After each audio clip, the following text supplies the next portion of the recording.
আব্দুল মান্নান ভূঁইয়া কলেজের একাদশ শ্রেণীর প্রিয় শিক্ষার্থীবৃন্দ, তোমাদেরকে আন্তরিক ভালোবাসা ও শুভেচ্ছা জানিয়ে শুরু করছি আজকের অনলাইন ক্লাস। আজকে আমি তোমাদেরকে যে ক্লাসটি করব সেটি কবিতার উপরে। আমরা সাধারণত একটি গদ্য, এর আগে বঙ্কিমচন্দ্র চট্টোপাধ্যায়ের একটি গদ্য পড়িয়েছি, সেই ধারাবাহিকতা আজকে একটি কবিতার উপর আলোচনা করব। আজকের কবিতাটি একটি বিখ্যাত কবিতা, রবীন্দ্রনাথ ঠাকুরের বিপুল আলোচনা সমালোচনার একটি কবিতা, কালজয়ী একটি কবিতা, রবীন্দ্রনাথ ঠাকুরের সোনার তরী। এই কবিতাটি রবীন্দ্রনাথ ঠাকুরের সোনার তরী কাব্যগ্রন্থের নাম কবিতা।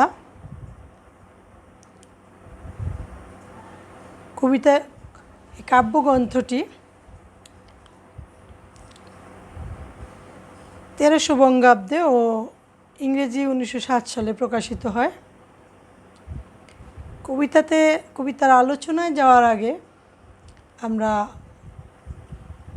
রবীন্দ্রনাথ ঠাকুর সম্পর্কে জানব।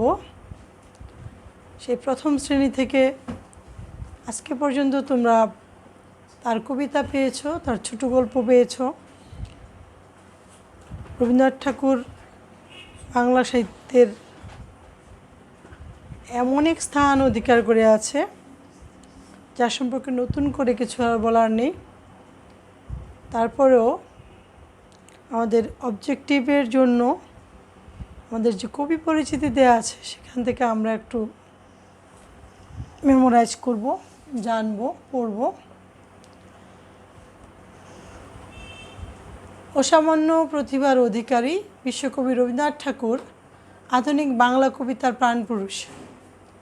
তিনি 1861 খ্রিস্টাব্দের 7ই মে, 1268 খ্রিস্টাব্দের 25শে বৈশাখ ভারতের কলকাতায় জন্মগ্রহণ করেন। তার সাহিত্য সাধনা একটি বৃহৎ কাল বাংলা সাহিত্যের রবীন্দ্র যুগ নামে পরিচিত। মানব ধর্মের জয় ও সৌন্দর্য তৃষ্ণা রোমান্টিক এই কবির কবিতার মূল সুর। কবিতা ছাড়াও ছোট গল্প, উপন্যাস, নাটক, প্রবন্ধ, ভ্রমণ কাহিনী ও সঙ্গীত রচনায় রবীন্দ্রনাথ কালজয়ী প্রতিভার স্বাক্ষর রেখেছেন। তোমরা জানো যে একমাত্র মহাকাব্য ছাড়া বাংলা সাহিত্যের এমন কোনো শাখা নেই যে তিনি বিচরণ করেননি, তিনি রচনা করেননি। এখানে তার সবগুলো কথাই বলা আছে মহাকাব্য ব্যতীত। রবীন্দ্রনাথ ঠাকুর চিন্তা করেছেন যে মহাকাব্যের যুগ আর এখন নেই, এখন গণতন্ত্রের যুগ, মানবতাবাদী যুগ, মানুষের যুগ। তাই হয়তো তিনি মহাকাব্য লেখায় হাত দেননি। তারপর তার যে প্রতিভা আমরা দেখব, তিনি ছিলেন অনন্য চিত্রশিল্পী, অনুসন্ধিৎসু বিশ্ব পরিব্রাজক, দক্ষ সম্পাদক এবং অসামান্য শিক্ষা সংগঠক ও চিন্তক। নিজে প্রাতিষ্ঠানিক শিক্ষা গ্রহণে নিরুৎসাহী হলেও বিশ্বভারতী নামে বিশ্ববিদ্যালয়ের তিনি সাপনিক ও প্রতিষ্ঠাতা। মাত্র 15 বছর বয়সে তার প্রথম কাব্য বনফুল প্রকাশিত হয়। গীতাঞ্জলি এবং অন্যান্য কাব্যের কবিতার সমন্বয়ে স্ব-অনুদিত সং অফারিংস গ্রন্থের জন্য 1913 খ্রিস্টাব্দে প্রথম এশীয় হিসাবে তিনি নোবেল পুরস্কারে ভূষিত হন। বাংলা ছোট গল্পের তিনি প্রতিকৃত ও শ্রেষ্ঠ শিল্পী। তার মানুষী, যেটা 1890 সালে প্রকাশিত, আর সোনার তরী সম্পর্কে তো বললামই। চিত্রা, খনিকা, বলাকা, পুনশ্চ, জন্মদিনে, শেষ লেখা তাঁর অন্যতম শ্রেষ্ঠ কাব্যগ্রন্থ। কাব্যনাট্য বিসর্জন ও চিত্রাঙ্গতা এবং কাহিনী কবিতার সংকলন কথা ও কাহিনী তার ভিন্ন স্বাদের রচনা। 1941 সালের 7ই আগস্ট, বাংলা 1348 সালের 22শে শ্রাবণ তার জীবন অবসান ঘটে। এখানে যা আছে আরও যেসব গল্প তার সম্পর্কে যেসব জানার, এখানেই কিন্তু যথেষ্ট নয়। আমরা আরও জানার চেষ্টা করব তার সম্পর্কে জানার শেষ নেই। আমরা যত পড়ব ততই তার সম্পর্কে জানতে পারবো।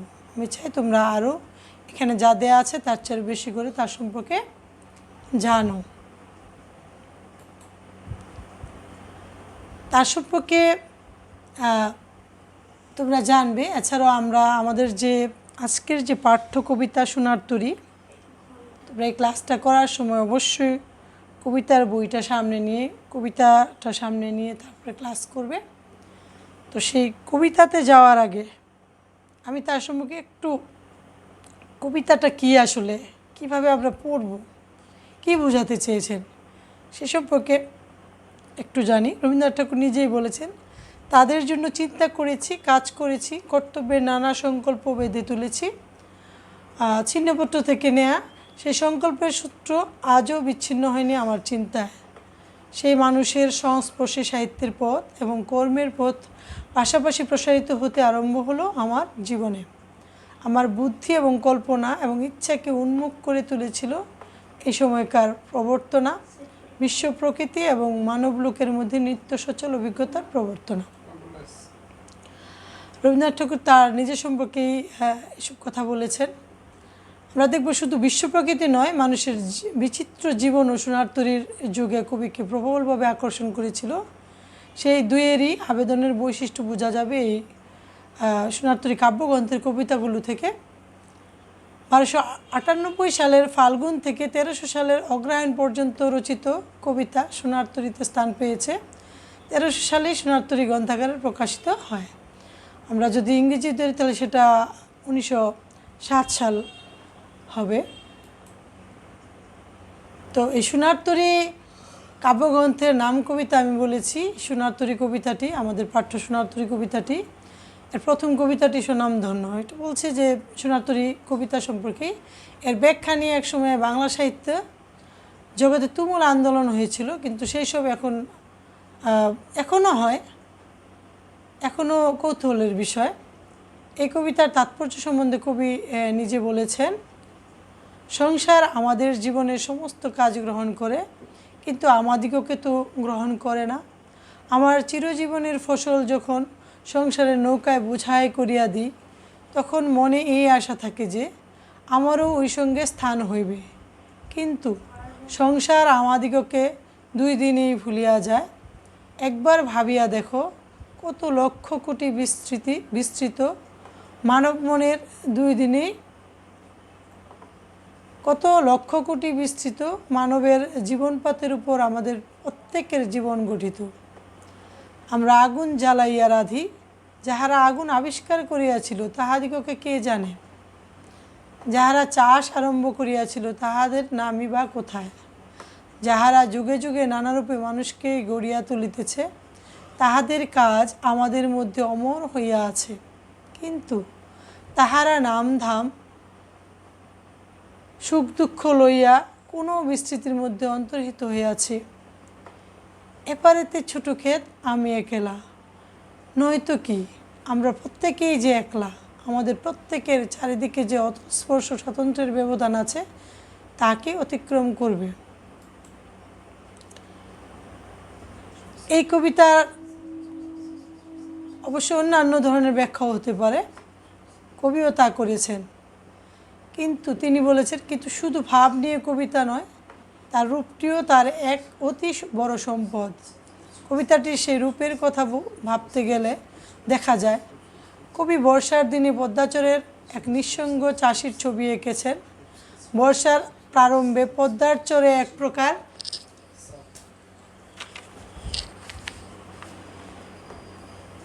কবি বর্ষার দিনে পদ্মার চরে এক নিঃসঙ্গ চাষির ছবি এঁকেছেন। বর্ষার প্রারম্ভে পদ্মার চরে এক প্রকার ধান হয়, তাকে জলি ধান বলে। চর বর্ষায় ডুবে যাবার আগেই চাষিরা সেই ধান কেটে আনে। তেমন ধান বোঝাই নৌকো আর চরের ধান কাটা নিঃসঙ্গ চাষি।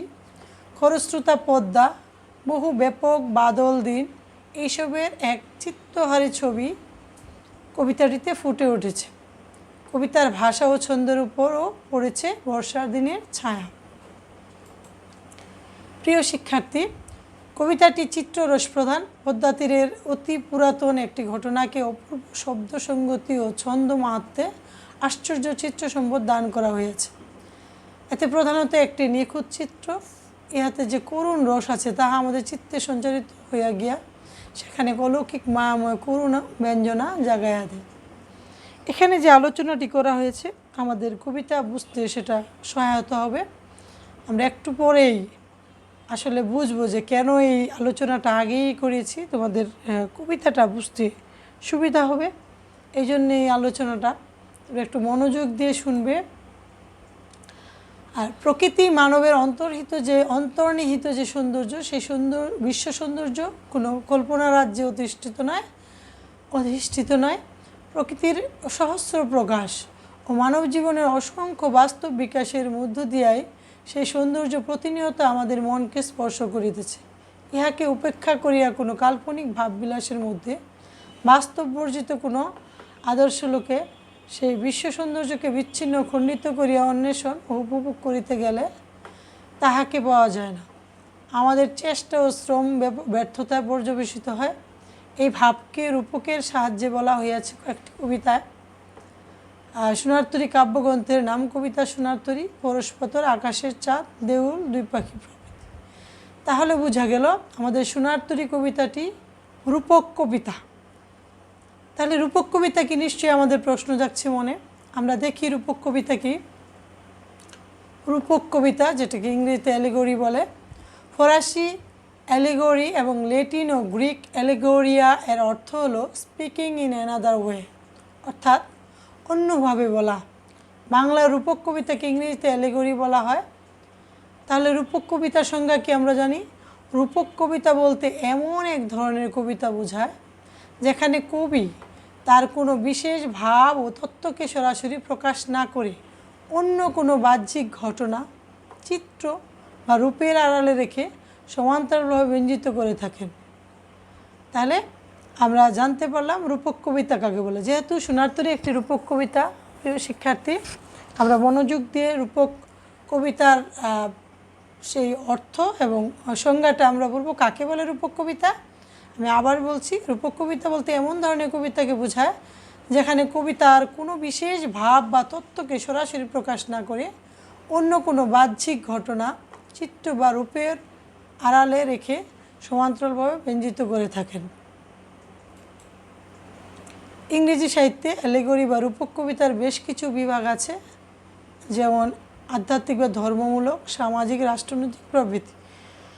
আমাদের বাংলায় রূপক কবিতা ভাববস্তুর দুটি দিক থাকে, একটি আপাতদৃষ্ট ভাববস্তু, অন্যটি অন্তর্নিহিত সমান্তরাল ভাববস্তু।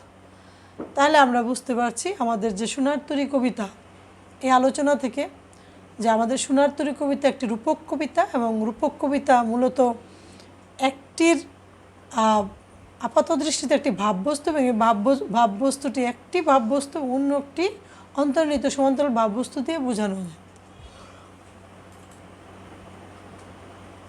আর আমাদের বাংলা সাহিত্যে দেখি, বাংলা সাহিত্যে দ্বিজেন্দ্রলাল ঠাকুরের স্বপ্নপ্রয়াণ, জ্যোতির্ময় সেনগুপ্তের ভারতী, রবীন্দ্রনাথ ঠাকুরের কৃপণ, দুই পাখি, সোনারতরী ইত্যাদি হচ্ছে রূপক কবিতা। তো তাহলে আমি আবার বলছি, আমরা যে কবিতাটি পড়ব সোনারতরী কবিতাটি, সেই সোনারতরী কবিতাটি একটি রূপক কবিতা। তাহলে রূপক কবিতা কাকে বলে এখানে আমি তোমাদের জানালাম যে যখন একটা রূপকের আড়ালে একটি বিষয়কে অন্য একটি বিষয় দিয়ে বোঝানো হয় তখনই সেটাকে রূপক কবিতা বলা হয়।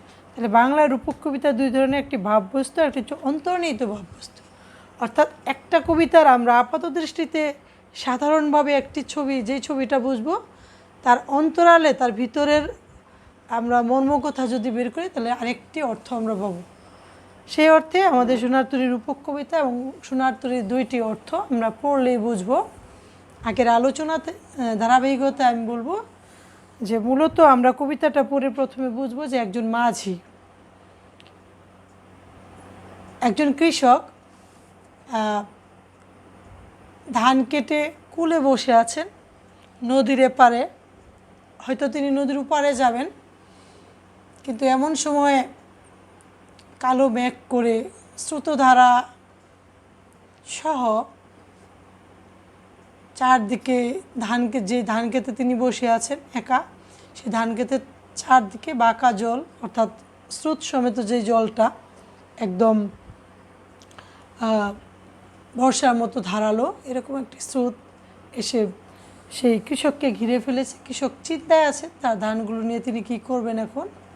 কিছুক্ষণ পর তিনি দেখলেন একজন মাঝি সেই নদীতে গান গেয়ে তরি বেয়ে আসছেন। কৃষকের একবার মনে হয় পরিচিত মাঝিকে, আবার মনে হয় অপরিচিত, এবং তিনি সেই মাঝিকে অনুনয় বিনয় করেন। মাঝি তার অনুনয় অনুরোধ শুনেন এবং তিনি যখন আসেন তখন তার সেই নৌকাটি একদম ছোট। কৃষকের সেই ধানগুলি নৌকায় জায়গা হয়, কিন্তু আমাদের কৃষকের জায়গা হয় না এটা, এবং কৃষক নিরুপায় হয়ে নদী পাড়েই পড়ে রয়েছেন। তারা ফসল নিয়ে মাঝি চলে যান। এটা হলো মূলত আমাদের এই সোনার তরী কবিতার পরিভাগের যে অর্থ, সাধারণ যে অর্থ সেটা। তাহলে ভিতরের যে মর্মার্থ সেটা কি, সেটা আমরা এখন কবিতাটা পড়লেই বুঝতে পারবো। এই জন্যে বললাম যে এটা একটা রূপক কবিতা, এটা দুইটার অর্থ, একটা উপরের অর্থ, একটা হচ্ছে ভিতরের অর্থ, একটা ভাবার্থ, একটা হচ্ছে অন্তর্নিহিত ভাবার্থ। সুতরাং আমি উপরের ভাবার্থটাই বললাম, অন্তর্নিহিত ভাবার্থটা আমরা কবিতা পড়লেই বুঝতে পারবো। তাহলে আমি শুরু করি কবিতাটি। গগনে গরজে মেঘ ঘন বরষা, কুলে একা বসে আছি নাহি ভরসা। রাশি রাশি ভাড়া ভাড়া ধান কাটা হলো সারা, ভরা নদী খুঁড়ো ধারা খর বরষা। কাটিতে কাটিতে ধান এলো বরষা। আপাত দৃষ্টিতে গগন মানে আকাশ, গরজে মানে গর্জন করে, মেঘ তো তোমরা জানো। ঘন বরষা একদম নিবিড়ভাবে অনেক মেঘ জমা হয়ে যে মেঘটা আসে সেটা। কুলে একা বসে আছি নাহি ভরসা। সেই কৃষক ধান কেটে সেই বর্ষার দিন, আকাশে অনেক মেঘ জমেছে এমন একটা দিনে তিনি কুলে একা বসে আছেন। রাশি রাশি ভাড়া ভাড়া, এখানে রাশি রাশি অনেক ধানকে বোঝানো যায়, আর ভাড়া ভাড়া হলো, ভাড়া অর্থ হচ্ছে ধান রাখার পাত্র, এরকম পাত্রের সমষ্টি বোঝাতে এখানে দুইবার ব্যবহৃত হলো ভাড়া ভাড়া। আর ধান কাটা হলো সারা, সারা মানে শেষ, তিনি যে ধান কাটতে এসেছেন সে ধান কাটা শেষ হয়ে গেল। ভরা নদী খুঁড়ো ধারা খর বরষা, নদী একদম পানিতে টইটুম্বুর ভরা, এবং খুঁড়ো ধারা হচ্ছে স্রোত, স্রোতধারা, ধারালো স্রোত। খর বরষা বর্ষার যে ধারালো ধারালো বর্ষার স্রোতের মতন পানি চারদিকে চলে আসছে, এবং তিনি ধান কাটতে কাটতেই বৃষ্টি চলে এসেছে। কবি বলছেন, একখানি ছোট ক্ষেত আমি একেলা, চারিদিকে বাঁকা জল করিছে খেলা।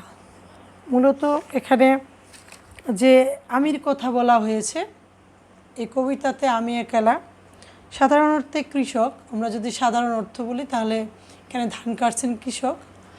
আর অন্তর্নিহিত তাৎপর্য বা প্রতীকী অর্থ যদি আমরা বুঝি তাহলে শিল্পস্রষ্টা কবি, অর্থাৎ যিনি কবিতা লিখছেন তাকে বোঝানো হয়েছে। আমি একেলা বলতে এখানে কৃষক কিংবা শিল্পস্রষ্টা কবি নিঃসঙ্গ অবস্থাকে বোঝানো হয়েছে।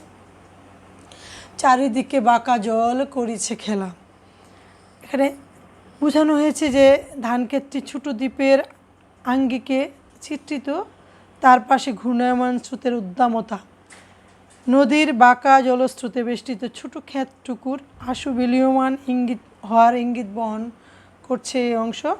বাঁকা জল অর্থ এখানে অনন্ত কালস্রোতের প্রতীক, বাঁকা জলকে এখানে অনন্ত কালস্রোতের প্রতীক ধরা হয়েছে। পরপারে দেখি আঁকা তরু ছায়া মশি মাখা, গ্রামখানি মেঘে ঢাকা প্রভাত বেলা, এপারেতে ছোট ক্ষেত আমি একেলা। তাহলে পরপারে নদীর ওপারে দেখতে পাচ্ছেন তিনি তরু ছায়া মশি মাখা, অর্থাৎ গাছপালা, সে উপরে মেঘে ঢাকা গ্রামটি গাছের ছায়া কালো রঙে মাখানো, আর গ্রামখানি মেঘে ঢাকা প্রভাত বেলা, সেটাই বলা হয়েছে যে উপরের যে গ্রাম সেই গ্রামটি মেঘে ঢাকা, মনে হচ্ছে যেন গাছের ছায় কালো রং মাখানো আছে। আর এরপরেতে ছোটো ক্ষেত আমি একলা।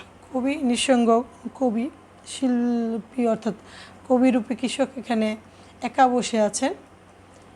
গান গেয়ে তরি বেয়ে কে আসে পারে, দেখে যেন মনে হয় চিনি উহারে।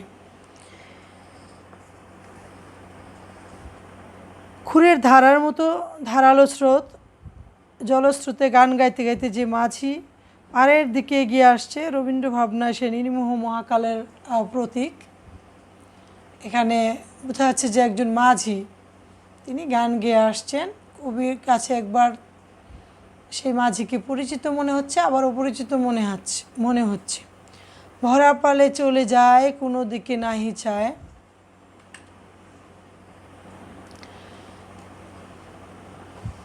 ঢেউগুলি নিরুপায় ভাঙে দুধারে, দেখে যেন মনে হয় চিনি উহারে।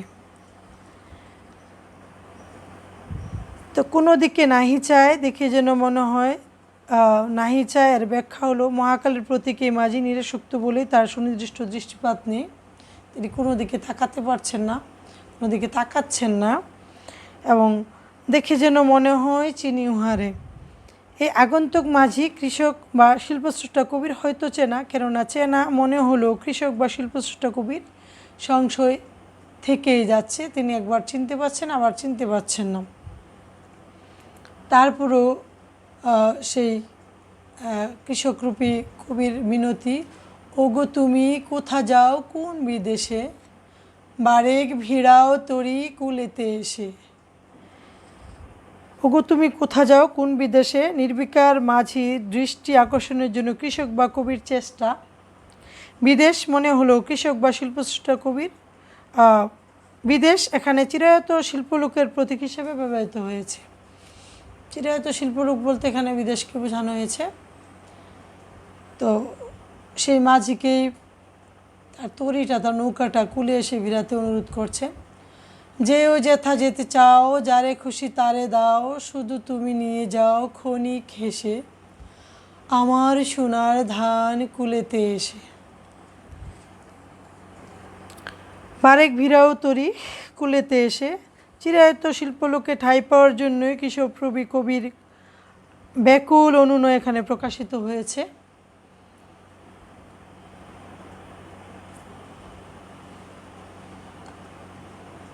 তো এই জন্যে আমার সোনার ধান কুলেতে এসে নেওয়ার কথা কবি বলেছেন। যত চাও তত লও তরুণী পরে, আর আছে আর নাই দিয়েছি ভরে। তাহলে কবি বলছেন আর আছে আর নাই দিয়েছি ভরে, অর্থাৎ এখানে আমরা যে দেখছি সেই লাইনটি, আমার সোনার ধান কুলেতে এসে, আমার সোনার ধান বলতে এখানে বোঝানো হয়েছে সেই কৃষকের শ্রেষ্ঠ ফসল ব্যঞ্জনার্থে শিল্পস্রষ্টা কবির সৃষ্টি সম্ভার। কৃষকের সোনার ধান, আমার সোনার ধান বলতে কৃষকের সাধারণ অর্থে কৃষকের সোনার ধান বোঝানো হয়েছে, কিন্তু মূলত রূপকার্থে বা ভিতরের ব্যঞ্জনাময় যে অর্থ সেখানে বোঝানো হয়েছে শিল্পস্রষ্টা কবির সৃষ্টি সম্ভার। তিনি এ পর্যন্ত যত কিছু রচনা করেছেন সব কিছুই কবির সোনার ধান। তো তিনি বলছেন যত চাও তত লও তরুণী পরে, আর আছে আর নাই দিয়েছি ভরে। তাহলে এই লাইনের অর্থ দাঁড়াচ্ছে ছোট জমিতে উৎপন্ন ফসলের সবটাই, অর্থাৎ কবির সমগ্র সৃষ্টি তুলে দেওয়া হয়েছে মহাকালের স্রোতে ভেসে আসা সোনার তরী রূপী চিরায়ত শিল্পলোকে। এতকাল নদী কূলে জাহালয়ে ছিনু ভুলে, সকলে দিলাম তুলে থরে বিথরে, এখন আমারে লহ করুণা করে। থরে বিথরে অর্থ তোমরা জানো, স্তরে স্তরে সুবিন্যস্ত করে সাজানো। আর এখন আমারে লহ করুণা করি। ফসল বা সৃষ্টি সম্ভার তুলে দেওয়া হয়েছে নৌকায়। এই ফসল বা সৃষ্টি সম্ভার স্রষ্টা স্থান পেতে চাই ওই মহাকালের নৌকায়। নৌকাটি এতই ছোট যে মূলত কবির সৃষ্টি সোমবার, সোনার তরী, সোনার ফসল রূপী, সোনার ফসল নৌকাতে ঠাঁই হয়, কিন্তু কবির ঠাঁই হচ্ছে না, ব্যক্তি কবির ঠাঁই হচ্ছে না। ঠাঁই নাই ঠাঁই নাই ছোট সে তরি, আমারই সোনার ধানে গিয়েছে ভরি। মূলত সোনার তরীতে মহৎ সৃষ্টির স্থান সংকুলন হয় কেবল, ব্যক্তিসত্তা ও তার শারীরিক অস্তিত্বকে নিশ্চিতভাবে হতে হয় মহাকালের নিষ্ঠুর করাল গাছের শিকার। মহাকালের করাল গাছে শিকার হতে হয় শারীরিক বা ব্যক্তিসত্তাকে। তার সৃষ্টিকর্ম সেই সোনার তরীতে জায়গা হয়, কিন্তু ব্যক্তি কবির স্থান হয় না। শ্রাবণ গগনে ঘিরে ঘন মেঘ ঘুরে ফিরে, শূন্য নদীর তীরে রহিনু পড়ি, যাহা ছিল নিয়ে গেল সোনার তরী। শূন্য নদীর তীরে রহিনু পড়ি মূলত নিঃসঙ্গ অপূর্ণতার বেদনা নিয়ে আসন্ন অনিবার্য মৃত্যুর প্রতীক্ষার ইঙ্গিত এখানে করা হয়েছে। এ প্রসঙ্গে রবীন্দ্রনাথ ঠাকুর নিজেই বলেছেন, মহাকাল আমার সর্বস্ব লইয়া যায় বটে, কিন্তু আমাকে ফেলিয়া যায় বিস্তৃতি অবহেলার মধ্যে। সোনার তরীর নিয়ে আমার সোনার ধান লইয়া যায় খেয়া পারে, কিন্তু আমাকে লয় না। মূলত কবি পরিচিতির পরে তোমাদেরকে যে আলোচনাটা করলাম, এই কবিতার মূল কোথাও সেটাই। আমি আগেই বলেছি যে রূপক কবিতার দুইটি দিক থাকে, একটি উপরিভাগ, উপরি অর্থ, যেটাকে আমরা আগের ইয়েতে বলেছি যে রূপক কবিতার দুইটা দিক থাকে, একটি আপাতদৃষ্ট ভাববস্তু, অন্যটি অন্তর্নিহিত সমান্তরাল ভাববস্তু। তো আপাতদৃষ্ট ভাববস্তুতে আমরা যে জিনিসটা দেখতে পেয়েছি সেটা হলো যে কবির যে সোনার ফসল, মহাকাল তার সেই সোনার ফসল নিয়ে যায়, কিন্তু ব্যক্তি কবিকে বিস্মৃতি এবং অবহেলার মধ্যে ফেলে যায়। সোনার তরী নিয়ে সোনার ধান নিয়ে যায় ঠিকই, খেয়া পারে, কিন্তু ব্যক্তি কবির জায়গা সেখানে হয়নি। এখানে আমরা আগেই বলেছি উপরি অর্থে দেখেছি একজন কৃষক ধান নিয়ে বসে আছেন, প্রচণ্ড বর্ষার স্রোত, চারিদিকে পানিতে ভরে উঠছে, তিনি ধান নিয়ে চিন্তিত, উপরে যেতে পারবেন কি না। একজন চেনা অচেনার দ্বন্দ্ব নিয়ে একজন মাঝি আসেন, এবং সেই কবি সেই মাঝিকে অনুরোধ করেন তার সোনার ধান যেন নিয়ে যান। মাঝি ঠিকই আসে, তার সোনার ধান নিয়ে যায়, কিন্তু ব্যক্তি কবির জায়গা হয় না। এখানে একটা ফিলোসফি, একটি দর্শনও আছে।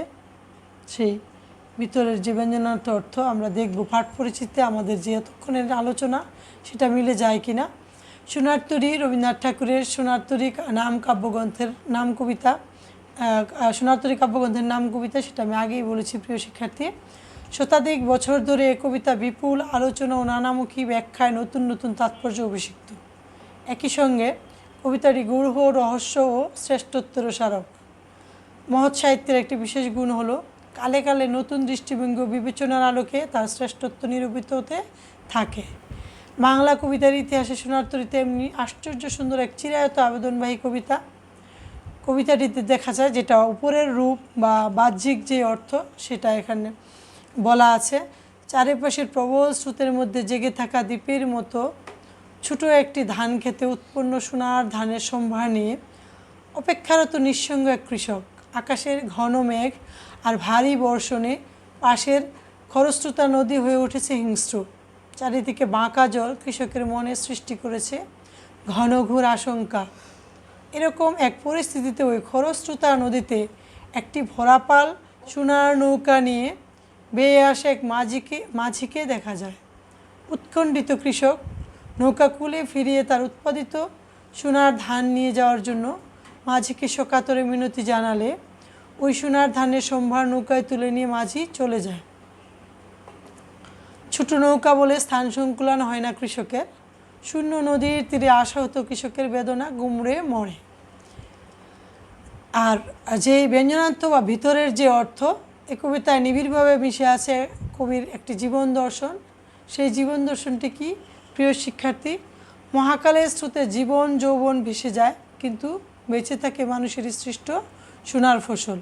তার ব্যক্তিসত্তা ও শারীরিক অস্তিত্বকে নিশ্চিতভাবে হতে হয় মহাকালের নিষ্ঠুর করাল ঘাসের শিকার। অর্থাৎ এই যে ব্যক্তিসত্তা এবং শারীরিক অস্তিত্বের কথা বলা হয়েছে, সেটা হলো মানুষ আসলে পৃথিবীতে থাকে না, মানুষ চিরদিন থাকতে আসে না। জন্ম থেকে মৃত্যু পর্যন্ত মানুষ যে অর্জনগুলো করে, যে সৃষ্টিশীল জিনিসগুলো তৈরি করেন মানুষের কল্যাণের জন্য, মানুষের মঙ্গলের জন্য, মানুষের আনন্দ দেওয়ার জন্য যেই সৃষ্টিরূপ ফসলরূপ সৃষ্টিগুলো সৃষ্টি করেন, সেই জিনিসগুলো পৃথিবী ধ্বংস আর আগ মুহূর্ত পর্যন্ত থেকে যাবে। কিন্তু আমরা যে মানুষ, আমাদের যে ব্যক্তিসত্তা বা শারীরিক অস্তিত্ব, সেটা কিন্তু মহাকালের নিষ্ঠুর করাল ঘাসে শিকার হয়, আমরা মহাকালে হারিয়ে যাই। সেই কথাটাই মূলত কবিতার অন্তর্নিহিত তাৎপর্য। আর বাহ্যিক তাৎপর্য তো এখানে বলাই আছে, আমি বারবার বলেছি। তো আশা করি তোমরা কবিতাটি এর আলোকে বুঝেছ। তোমরা যদি রূপক কবিতা কাকে বলে সে সংজ্ঞাটা একটু পড়ো, ভালো করে বোঝার চেষ্টা করো, তাহলে তোমরা এই কবিতাটিও বুঝবে। আমি এই আলোচনার পরে আমি একটু নিশ্চিত হচ্ছি যে তোমরা, আশা রাখছি যে তোমরা কবিতাটা বুঝবে। সোনার তরী কবিতাটি মাত্রাবৃত্ত ছন্দে রচিত। এর অধিকাংশ পংক্তি 8+5 মাত্রার পূর্ণভাবে বিন্যস্ত। ছন্দ কী এবং ছন্দ কয় প্রকার ও কী? মাত্রাবৃত্ত ছন্দ, স্বরবৃত্ত ছন্দ, মাত্রাবৃত্ত ছন্দ, অক্ষরবৃত্ত ছন্দ কাকে বলে অন্য ক্লাসে তোমাদেরকে বুঝাবো, তাহলে তোমরা কবিতার ছন্দটি ভালোভাবে ধরতে পারবে। তো সোনার তরী কবিতার কবি পরিচিতি, কবিতাটা সুন্দর করে পাঠ করবে, যদি পারো তোমরা আবৃত্তি করার চেষ্টা করবে। এরপরে শব্দার্থ টিকাগুলো খুব ভালো মতো মেমোরাইজ করবে, পাঠ পরিচিতি ভালো করে পড়বে।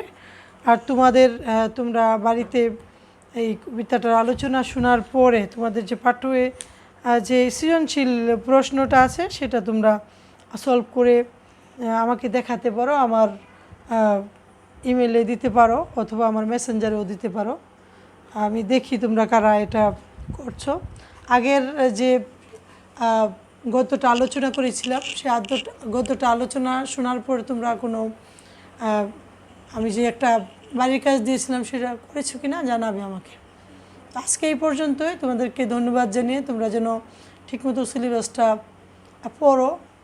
বাংলা সাহিত্য পাঠে যে 12টি গদ্য 12টি পদ্য আছে, সেগুলো যেটা আগের ক্লাসে আমি বলেছিলাম সুন্দর করে তোমরা পাঠ করো। যেটা তোমরা বুঝো না আমাকে জানাও, আমি তোমাদেরকে সেভাবে ক্লাসগুলো দিব। আজকে এই পর্যন্তই, ধন্যবাদ তোমাদের সবাইকে। আসসালামু আলাইকুম।